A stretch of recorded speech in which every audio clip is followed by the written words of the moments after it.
Shalom, jemaat yang terkasih di dalam Tuhan. Selamat memasuki bulan Oktober dan pastinya kita ingat bulan Oktober adalah bulan keluarga.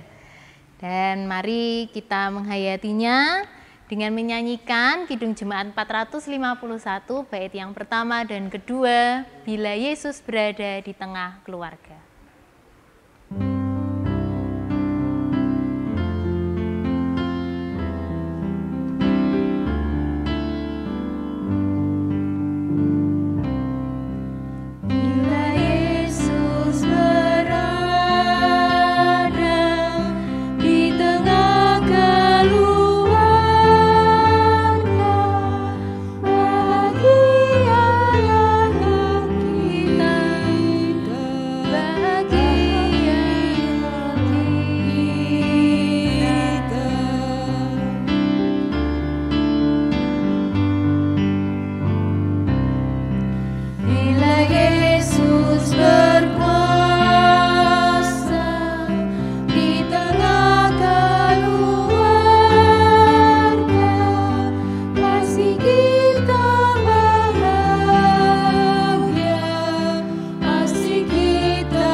Bersatu di dalam doa sebelum kita menerima bahan dasar untuk kita tahu tema sebulan ini di bulan keluarga kita.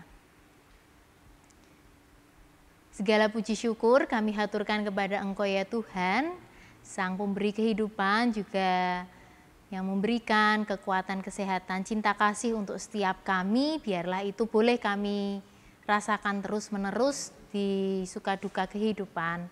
Ya Tuhan, biarlah setiap keluarga ini Engkau selalu menaunginya karena Engkau berada di tengah kami, di tengah-tengah antara kami, dimanapun rumah kami berada.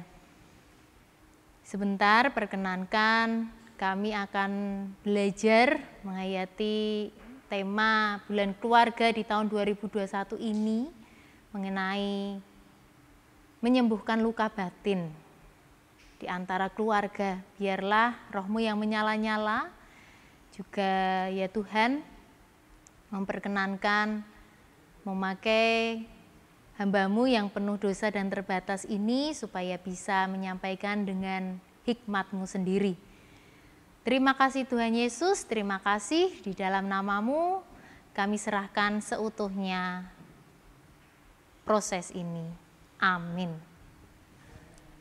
Jemaat yang terkasih di dalam Tuhan, tema bulan keluarga kita kali ini menarik.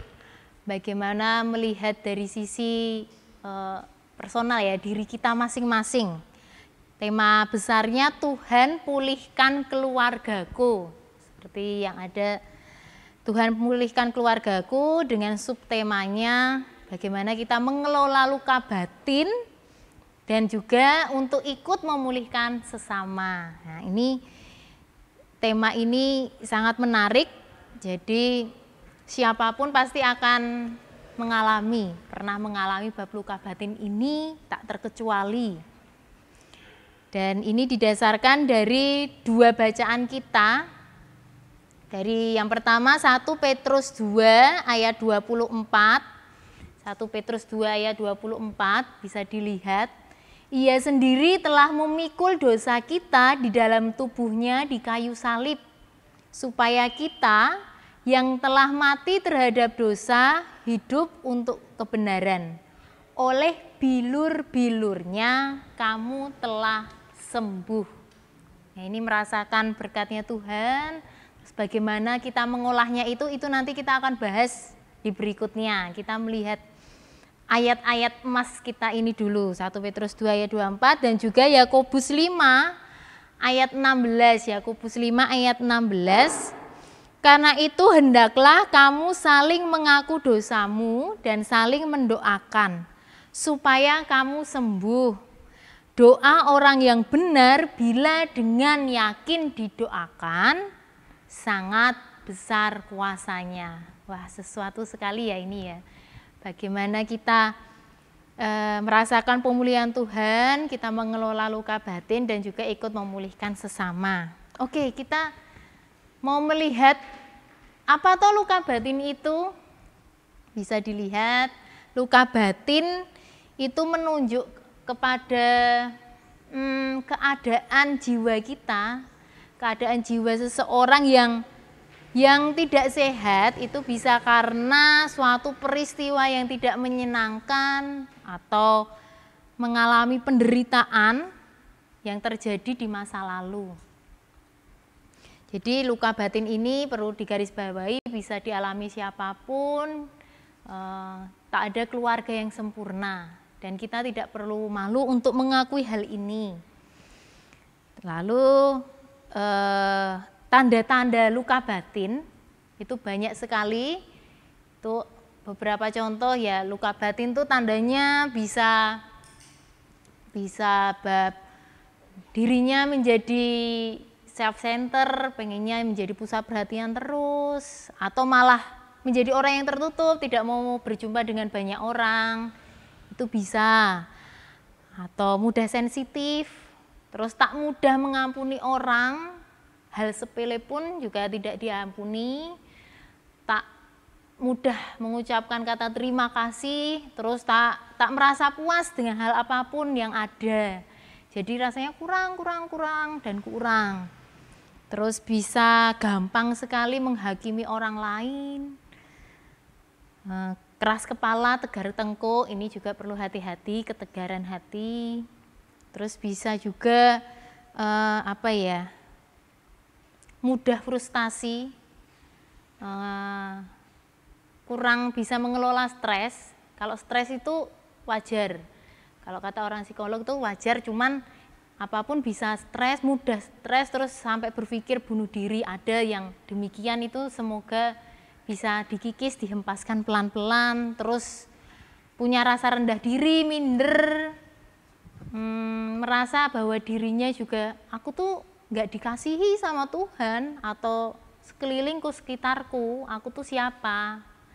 Ada juga yang merasakan demikian, itu tanda-tanda luka batin. Terus ada yang membenci diri sendiri sampai cutting itu melukai diri sendiri. Ada juga yang sampai menyayat-nyayat, biasanya melukai di bagian-bagian tubuh tertentu. Terus marah kepada Tuhan, sering menyalahkan semua peristiwa hidup. Kok kayak begini aku alami. Terus yang terakhir bisa bab escapisme. Jadi pelarian, kita punya bentuk pelarian yang lain. Daripada ngalami ini, aku tak bisa. Jadi ada yang makannya banyak banget, over makan, atau malah terus kecanduan seperti narkoba, kecanduan merokok bagi yang merasa itu sebagai alternatifnya, minum minuman keras, pokoknya yang berlebihan, kecanduan belanja online, kecanduan pornografi, dan seterusnya. Ini tanda-tanda ini perlu kita perhatikan dengan baik. Lalu kita mau melihat penyebab luka batin.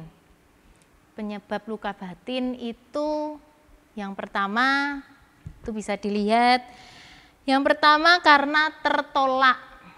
Tertolak ini bisa karena sejak lahir orang tua tidak siap dengan kelahirannya, ataupun juga secara mental, ekonomi, karena inginnya bekerja kok tiba-tiba hamil, lalu demikian hamil terus ditinggal pasangannya, hamil sebelum menikah. Terus juga bisa pengennya itu orang tuanya anaknya laki-laki, lahirnya perempuan, atau malah lahir dengan disabilitas, kondisi disabilitas, berkebutuhan khusus. Juga semisal tertolak karena suami selingkuh dengan istri ketika hamil, atau ditolak oleh komunitasnya, jadi dibully. Dibully itu bisa menjadi luka batin. Bulian itu bukan hanya secara fisik, tapi kata-kata yang meremehkan, yaitu juga menjadi bagian dari penyebab luka batin. Itu yang pertama tertolak, lalu yang kedua kurang kasih sayang. Kurang kasih sayang bisa karena tinggalnya hanya dengan ibunya saja atau ayahnya saja karena salah satu meninggal, atau terus malah dirawat oleh simbah atau keluarganya, saudaranya, itu bisa. Demikian pula ada yang merasakan karena berasal dari keluarga broken home. Ini bisa ada yang demikian merasakan luka batin, sehingga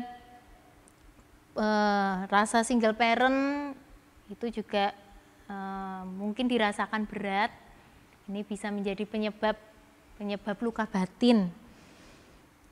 Terus kasih sayang yang tidak merata dalam keluarga. Jadi ada anak emas, ada anak yang biasa, punya anak 2 atau 3, yang satu sangat emas spesial. Ini juga perlu hati-hati karena membuat pertengkaran antar saudara itu juga bisa.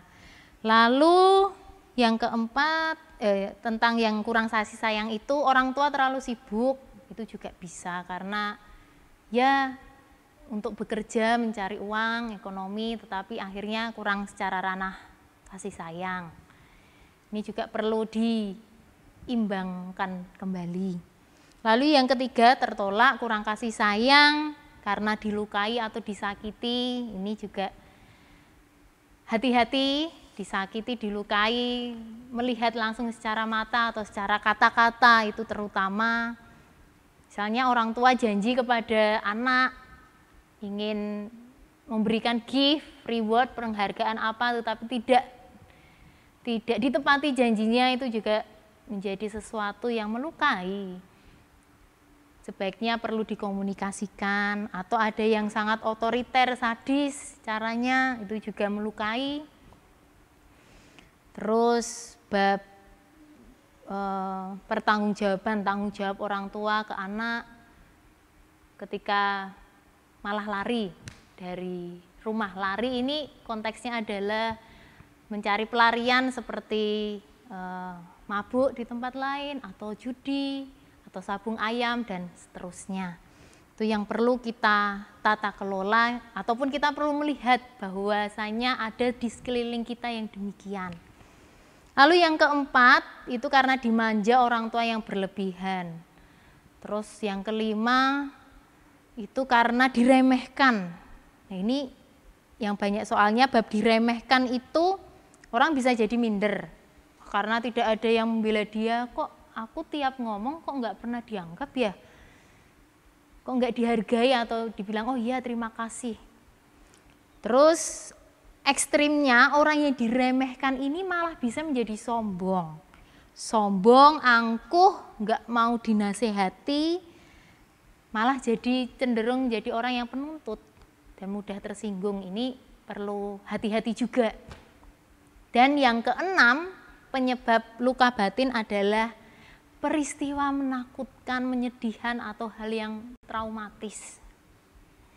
Itu bisa tanpa kita sadari itu menjadi hal yang sangat menyedihkan. Mungkin bab di kekerasan, ataupun sakit, ataupun kedukaan, ataupun ditinggalkan orang, ditinggalkan sesuatu yang sangat menyakitkan. Itu semua tanda dan penyebab luka batin, Bapak Ibu Saudara, adik-adik yang terkasih. Lalu pertanyaannya, luka batin ini itu bisa disembuhkan nggak sih? Ingat tadi di bacaan kita di 1 Petrus, oleh bilur-bilurnya kita telah sembuh. Ya bisa. Luka batin sangat bisa disembuhkan. Ya, ini para psikolog, neurosains sudah mengawalinya, tetapi ini kita mau melakukan perjumpaan menyembuhkannya dengan cara pastoralnya Tuhan Yesus. Nah, terus siapa yang bisa, siapa toh yang bisa menyembuhkan luka batin ini? Siapa jemaat yang terkasih?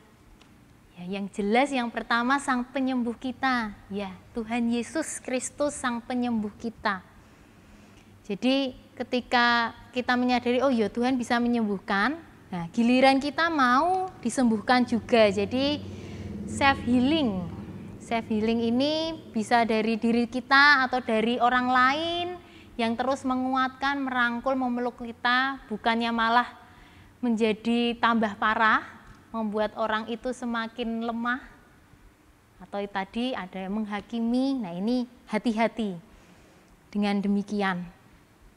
Jadi kayak tadi Yakobus 5, doa orang benar bila dengan yakin didoakan sangat besar kuasanya. Ini peran kebersamaan. Ini kita melihat, oh saudara kita ini kayaknya punya luka batin, kok jadi begini ya. Saya mengenal tadinya sangat enak, kok sekarang kok gampang Kita hati-hati, terus jangan sampai mengutarakan ke pihak lain berbeda, tapi kita tanpa mau melihat apa toh yang dialami. Nah, ini perlu peran serta kita. Kalau kita ragu untuk menanyakan langsung, ya sudah, peran kita mendoakan. Mendoakan yang terbaik supaya pelan-pelan bisa sembuh. Atau oh iya, semoga semakin baik orang ini, saudara kita ini, atau keluarga kita ini. Lalu bagaimana luka batin bisa sembuh? Ini ada 4. Luka batin bisa sembuh itu ada 4, bisa dilihat. Yang pertama tentunya mengisi dengan firman Tuhan. Walaupun 2 ayat emas ini menjadi dasar tema kita, tetapi apapun nanti setiap hari ketika merasakan proses kehidupan, firman Tuhan itu kita isi supaya kita olah. Dan yang kedua, menimbulkan kita mau terbuka, menerima, mengakui, oh iya ada ini ya, menyadari ada luka batin, penyebabnya tadi misalnya kita tertolak atau diremehkan, disakiti, kurang kasih sayang, kita olah bersama. Lalu menghadirkan yang ketiga, memahami, mengampuni, dan mendoakan. Memahami, mengampuni, mendoakan itu memahami diri kita, memahami orang lain, mengampuni diri kita, berdamai dengan diri dan berdamai dengan orang lain. Dengan bertahap, pelan-pelan. Lalu yang terakhir, yang keempat, sadar bahwa Tuhan senantiasa mengasihi kita. Ini yang seringkali terlupakan. Karena ya udahlah, aku apa? Nggak berharga, sudah melakukan salah, atau wah gimana sudah sangat luka. Hati-hati jangan sampai akar pahit itu mengakar, semakin dalam tertancap. Kalau menjadi akar itu nanti susah tercabut. Nah, pelan-pelan dilepaskan, dikeluarkan. Sadar bahwa Tuhan mengasihi kita. Demikian Bapak Ibu Saudara, adik-adik yang terkasih. Dan yang terakhir, ketika kita mau melihat itu semua, oh iya, Tuhan pulihkan keluargaku. Dan itu kita melihat mengelola luka batin, kita belajar yuk untuk mengakuinya dengan melihat bahwa tokoh-tokoh Alkitab itu juga ada yang mengalami luka batin tapi terus dipulihkan, terus bisa sembuh. Siapa saja? Kita lihat. Yang pertama, Benyamin. Benyamin ini anaknya Rahel Yusuf. Rahel Yakub, maaf. Yusuf itu kakaknya. Benyamin ini dilahirkan, lalu Rahelnya meninggal. Tadinya dia dinamakan Ben-Oni, artinya anak kedukaan. Jadi dia disalahkan, sejak kecil disalahkan, gara-gara kamu lahir, ibumu mati, meninggal dunia. Tapi akhirnya bapaknya mengubah namanya menjadi Benyamin, artinya anak yang mendatangkan kebahagiaan. Di balik duka cita pasti akan mendatangkan sukacita. Sehingga tadinya dia sempat menjadi orang yang arogan, agresif juga, kadang penyendiri. Tetapi ketika disemangati oleh bapaknya, namamu tuh Benyamin, bisa. Yang kemarin itu prosesnya Tuhan.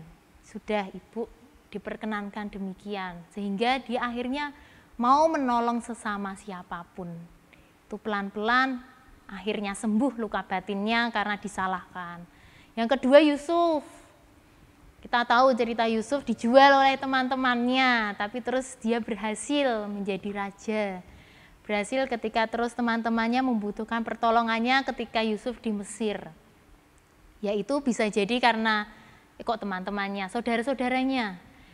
Bisa jadi memang saudara-saudaranya iri karena ini ya kurang rata kasih sayang orang tuanya, karena Bapak Yakub tuh sangat mengasihi Yusuf. Jadi agak kurang ke saudara-saudaranya, itu juga keliru. Sehingga saudaranya merasa iri dan melakukan hal yang jahat, yang buruk kepada adiknya. Nah, tetapi Yusuf ini paham, oh iya ya, mungkin karena itu saudara-saudaraku demikian. Akhirnya dia berdoa, oh ya, mengampuninya, memahami, terus mengampuni, dan akhirnya bersama-sama saling berpelukan. Itu Benyamin, Yusuf. Yang ketiga Yefta. Yefta juga perjanjian lama ini. Yefta itu bapaknya suku Manasye yang dihormati, tapi ibunya itu perempuan Sundal. Bahasa Sundal ini saya ambil dari Hakim-Hakim ya. Dari Hakim-Hakim 11 ayat 2. Nah, dia dibully, dia diejek. Apa, kamu ya nggak terhormat tetepan karena ibumu perempuan Sundal. Ya, dia merasa tidak terima, padahal itu kan masa lalu, masa ibunya juga sudah bangkit. Jadi dia juga mengalami diusir oleh lingkupan sekitarnya, lingkungannya. Ketika sudah diusir, dia udah menyerah pasrah, udah mau melakukan hal yang tidak menyenangkan, tetapi tiba-tiba ada peperangan dan tidak ada raja yang memimpin peperangan itu. Dia dipanggil untuk memimpin pasukan Israel, dan akhirnya dia bangkit ketika Tuhan meminta demikian. Oh, ternyata aku ya bisa ya. Tuh, terus Yabes. Kalau Yabes itu juga hampir mirip seperti Benyamin. Tapi ibunya tidak meninggal, tapi selama hamil ibunya mengalami penderitaan luar biasa sampai melahirkannya. Itu juga tertolak hidupnya. Tetapi akhirnya dia tekun. Yabes itu terkenal karena doanya, ada kan? Doanya itu dia tekun berdoa dan terus terpulihkan luka batinnya itu. Lalu yang kelima, Petrus. Ingat kisah Petrus yang menyangkal Tuhan Yesus sampai 3 kali, dia sempat drop. Dia merasa nggak layak, apa Tuhan yang mengasihiku, demikian. Merasa demikian, tetapi Tuhan tetap terus merangkulnya, memanggilnya. Ya jadi nggak usah, jangan aku Tuhan, karena ya kisinan, udah malu. Tapi kok Tuhan manggil terus. Akhirnya dia sadar, oh iya, perasaan tidak layak ini perlu dihempaskan, dibuang, biar aku tidak mengulang kesalahan yang sama lagi, tetap jadi berkat. Terus yang keenam, yang terakhir, yang mengalami luka batin itu Saulus. Saulus yang dulunya penganiaya dan pembunuh murid-muridnya Tuhan. Lalu ketika melakukan perjumpaan pribadi dengan Tuhan Yesus, dia sadar caranya salah, akhirnya namanya berubah menjadi Paulus. Itu contoh-contoh tokoh Alkitab yang mengalami luka batin, tapi dengan proses mau dulu untuk mengolah itu, mau dan tidak malu mengakuinya. Sehingga akhirnya ya menang, enak, fresh dan plong.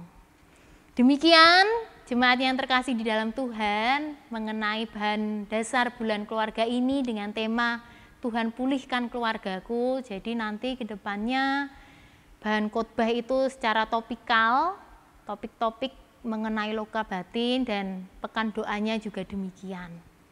Demikian yang boleh saya aturkan, semangat untuk memulihkan diri dan memulihkan keluarga sesama kita. Amin. Tuhan Yesus memberkati. Dan bersama kita masuk ke dalam doa kita.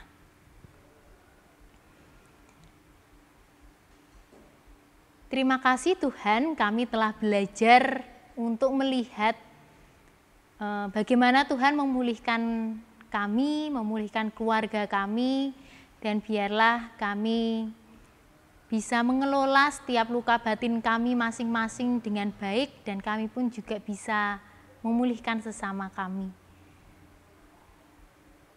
Biarlah pelukan Tuhan itu terus menghangatkan kami dengan setiap proses yang tidak instan, tentu saja luka batin bisa sembuh.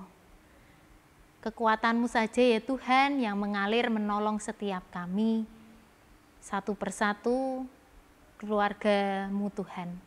Ampuni Tuhan dosa dan kesalahan kami. Kami haturkan seluruh kehidupan kami ke dalam tangan kasih Tuhan. Di dalam Kristus Yesus, Sang Sumber Cinta, kami menyerahkan doa kami ini. Amin. Dan mari kita menyanyikan Kidung Jemaat, menyanyikan lagu rohani Pecinta Keluarga Tuhan dengan sukacita.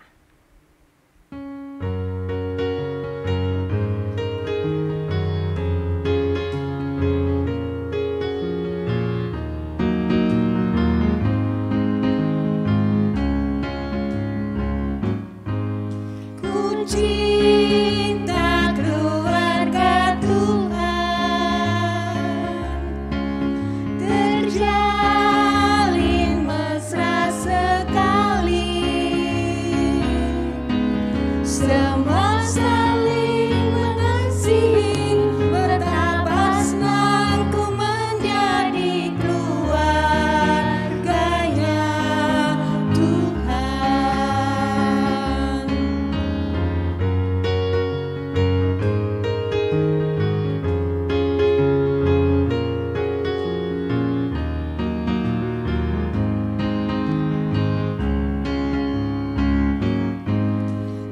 Cinta keluarga Tuhan terjalin mesra sekali, semua saling mengasihi, betapa senangku menjadi keluarganya Tuhan. Demikian jemaat yang terkasih dalam Tuhan, bahan dasar kita untuk memasuki bulan Oktober ini. Selamat memasuki bulan keluarga, Tuhan Yesus memberkati. Salam sehat.